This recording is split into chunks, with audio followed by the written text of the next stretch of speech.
देखी कमला पसंद अनोखा स्वाद।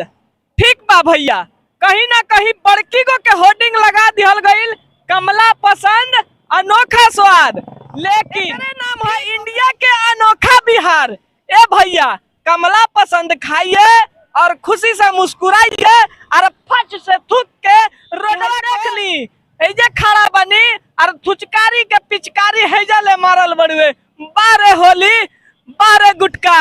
अरे हरे चाचा के आप लोग के बता दी ई हवन बॉलीवुड के बहुत बड़का चुकुन स्टार और स्टार के साथ साथ नायक फिल्म मेकर का कहना अनेक कंपनी चलावेलन, लेकिन वजह से इनकर पेट ना भरेला। पेट कहाँ भरेला, हत्ता ना बड़का के होर्डिंगवा लगा के कमला पसंद के प्रचार करके। नमस्कार प्रणाम, हम है राजू, रउआ लोग देख रहल बनी भोजपुरी न्यूज लाइव। कहल गईल बा कि संस्कार अगर फीका पड़ जाए तो कहीं ना कहीं सब कुछ नीचा हो जाला, और हमनी के इंडिया में आम बात बड़ुए। इंडिया का पूरा बिहार में आम बात बड़ुए, पूरा इंडिया में आम बात बड़ुए। कहा ये बात हम बोला तनी आप लोग के बताई जरूर। अभी हम खड़ा बनी पटना जंक्शन के ठीक सामने, और यहाँ पर एक अद्भुत नजारा देखे के मिलल है। उ का नजारा है आप लोग देखी, कमला पसंद अनोखा स्वाद।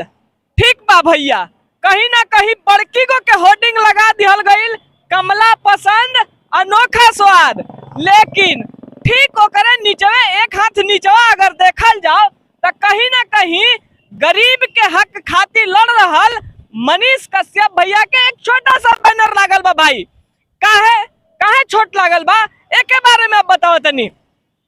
जैसन कि आप लोग देखनी है अभी कि कमला पसंद के होर्डिंग अनोखा स्वाद के होर्डिंग कहीं ना कहीं बहुत बड़का चुकुन लागल बड़ुए। अरे भैया काहे ना लागो, काहे से कि हमनी के बिहार है और बिहार में कमला पसंद अनोखा स्वाद वाला गुटकावा ज्यादा बिकेला। आरु कहीं ना कहीं हमनी के IAS IPS बने खातिर प्रचारवा के होर्डिंग हेती नहीं चुकी के लागेला। काहे जाना तो रह, काहे से कि पूरा इंडिया में कहलवल जाए तो कहीं ना कहीं बॉलीवुड वाला लोग बहुत बड़का चुकुन स्टार बाड़े, और स्टार के साथ साथ अब बड़का चुकुन का होर्डिंग लगा देते रहन कैंसर वाला बीमारी के। अरे चाचा ऐसा काहे होता हो, ये देखा था नु अमिताभ बच्चन चाचा के। आप लोग के बता दी ई हवन बॉलीवुड के बहुत बड़का चुकुन स्टार, और स्टार के साथ साथ नायक फिल्म मेकर का कहना अनेक कंपनी चलावेलन, लेकिन वजह से इनकर पेट ना भरेला। पेट कहाँ भरेला, हत्ता ना बड़का के होर्डिंगवा लगा के कमला पसंद के प्रचार करके अनोखा स्वाद वाला। अरे भैया देश के सुधारा, विदेश में जाके देखो, हई रोडवा पर चलवा नु विदेश में तो शुद्ध जी बता दही में गर्दा ना लागी, लेकिन हमनी के बिहार में है जे देखला, है जे देखाओ कैमरा में तनी फोकस करके दिखाओ, है जे देखला कितना बड़की चुकिन के थुकारी मारल बड़ुए कमला पसंद अनोखा स्वाद के।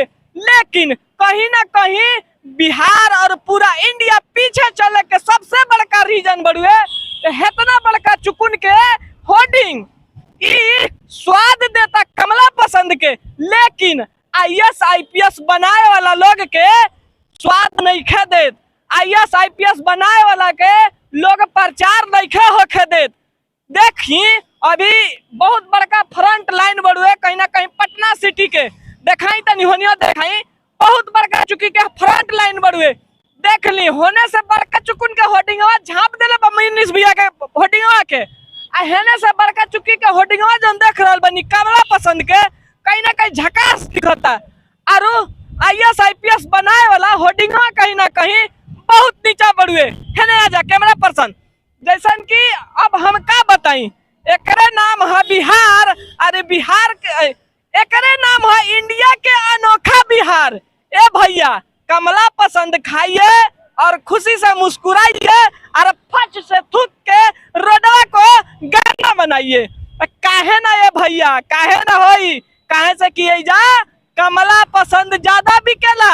IAS IPS बने वाला लोग के होर्डिंगवा ज्यादा ना दिखेला, बड़का चुकुन के कमला पसंद दिखेला। हमारी राय कैसा लगल आप लोग अब कमेंट बॉक्स में हमरा के जरूर बताई।